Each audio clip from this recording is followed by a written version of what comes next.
Tell me a little bit about why you decided to write the book, and was it difficult kind of going back and reliving all of that? Oh, wow. Well, it was actually a 10-year journey.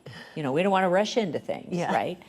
But I believe when you write a book, you have to give the good, the bad, and the ugly. Yeah, because nothing was left out in the Bible, right?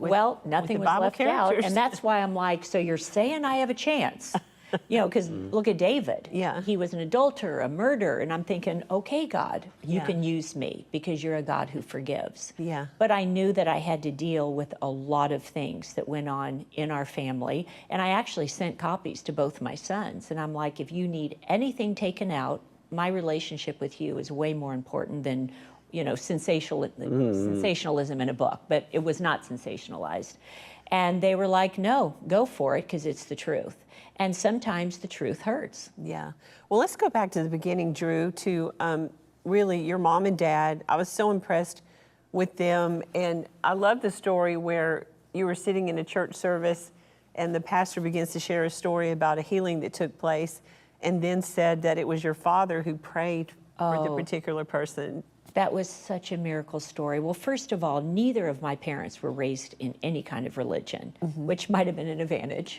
And they got radically saved when they moved back to Tulsa through a group of Christian businessmen. And that's why it's so important how we live our lives. And I know I have failed miserably in areas of my life, but people watch us.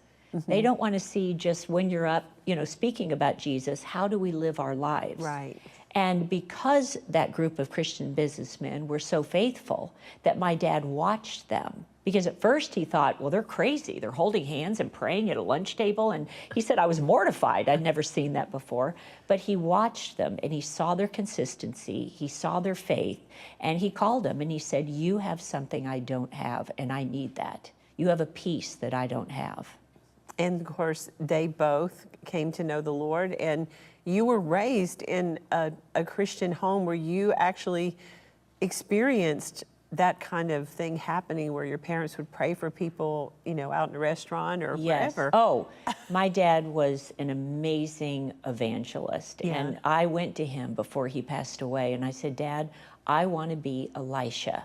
Do you, Elijah? I want a double portion of your business acumen and your healing ministry, because I saw him go all over the world. And what happened is there was a man in my parents' Bible study who had to have a major surgery, and he was a pilot. And if you have to have a major surgery, you can no longer fly again. And he was devastated. These were young men in late 30s. And he said, this is all I've ever wanted to do. So my dad said, well, I mean, I've never prayed for anyone and they've been radically healed, but I believe because I take Jesus at his word, and Jesus commissioned us. Go out into the gospel, you know, minister, evangelize, lay hands on the sick and they will recover, rebuke the demons and they will flee. So he went up to the hospital and he said, I just said a very simple prayer, Jesus, heal my brother. You know, so he can fly again and give him the desires of his heart. And he said, all of a sudden it was like, whomp. Like this power of the Holy Spirit came over him. And he said, I think you're healed. Make sure you have an x-ray in the morning. And he was.